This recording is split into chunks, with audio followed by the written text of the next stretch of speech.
I recently heard this story about this man who was terrified of Y2K.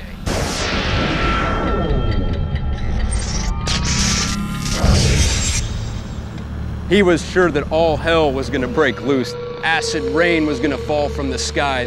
The computers were going to crash. People were going to die.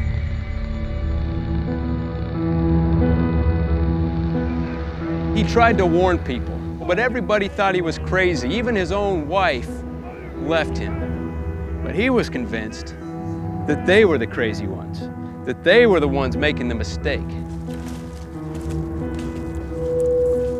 So he went to his backyard and he began to dig a hole. Inside of that hole, he began to build a bunker where he could maintain the same quality of life that he had above ground.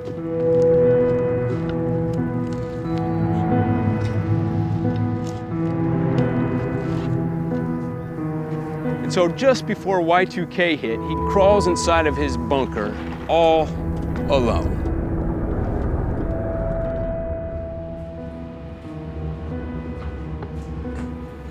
The guy is down there just living, just surviving for 14 years.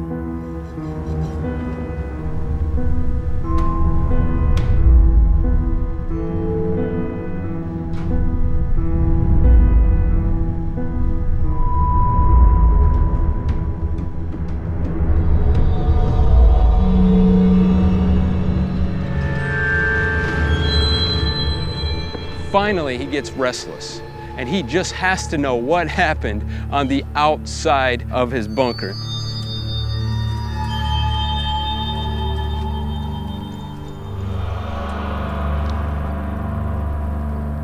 He came up totally surprised because as he looked around, he noticed that nothing had changed. Everything was the same. The only thing that had changed was that the world had become more advanced. And that's when it dawned on him that he had just wasted 14 years of his life. That's over 5,000 days. I mean, that story is almost too hard to believe. In fact, I had to go look it up and do some research to see if it was really true. And eventually I discovered that it was a scam. It was just a hoax, what the authors called a satire, but they had pulled a fast one on me because I was actually at the point of believing it. I mean, who in their right mind would live in a hole for 14 years? Nobody would do that, would they? I mean, I wouldn't do that. I'm sure you wouldn't do that. I mean, I don't think we would. Would we? A while back, I wrote this book called Dangerous. And I had to do numerous interviews after this came out. And it seemed like every person that interviewed me asked me, Caleb, where's the most dangerous place you've ever been? Well, I thought about this over and over, and I never knew the right answer. I'd always say a exotic remote location, or I'd always tell them about a tribe or a brothel or maybe even a prison I'd been to, but I didn't know the right answer. Well, when my last interview came around, I began to ask the Lord, I said, God, where is the most dangerous place I'd ever been to? It wasn't some far off, distant, exotic place. In fact, it was much closer than I thought it was. It was right behind me. It was my couch.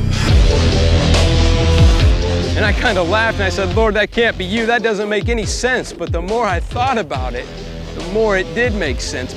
You know, when I sit on my couch, honestly, I just disengage from the world. I don't see those around me. I don't see even my own family at times. I just sit there, comfortable, safe, and sound. It's a place where often I just enjoy watching somebody live a daring adventure on a screen, and I'm completely content with just sitting there, not engaging in an adventure for God myself, but just sitting on my couch. And before you know it, time just slips away from me. It's like the seconds turn to minutes, and the minutes turn to hours, and before I know it, I've been there most of the evening. And that's so dangerous to the potential that God has given each and every one of us. I mean, what would King David have said if someone asked him, hey David, what was the most dangerous thing you ever did, or where's the most dangerous place you've ever gone?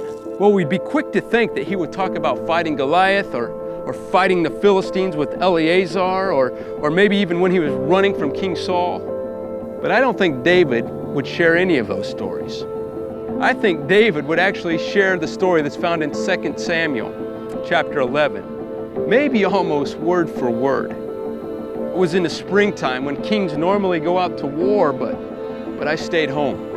And I was reclining on my couch late one afternoon. I was playing it safe that season, and he looks off his balcony and he sees a woman taking a bath, and she was a married woman. Do you know the rest of the story? There's great consequences that David suffered because he stayed out of the battle and played it safe. So maybe playing it safe really isn't all that safe. In fact, I think safety oftentimes just robs us of our time. We end up wasting so much time just because we want to live a safe, long life. I mean, the goal of our life isn't just to make it to triple digits. It's not just to see how long you can stay alive. It's to see how alive you can be in the years that God has given you. If we're not living in a way to engage the world, to impact the world for Christ, then the world will begin to impact us. It will begin to take us places we don't want to go. And many years from now, we'll be looking back in our life wondering, where did all the time go? And we'll be pondering if we did anything significant, if we did anything to help make an impact on this world, or if we just took all these years and wasted them.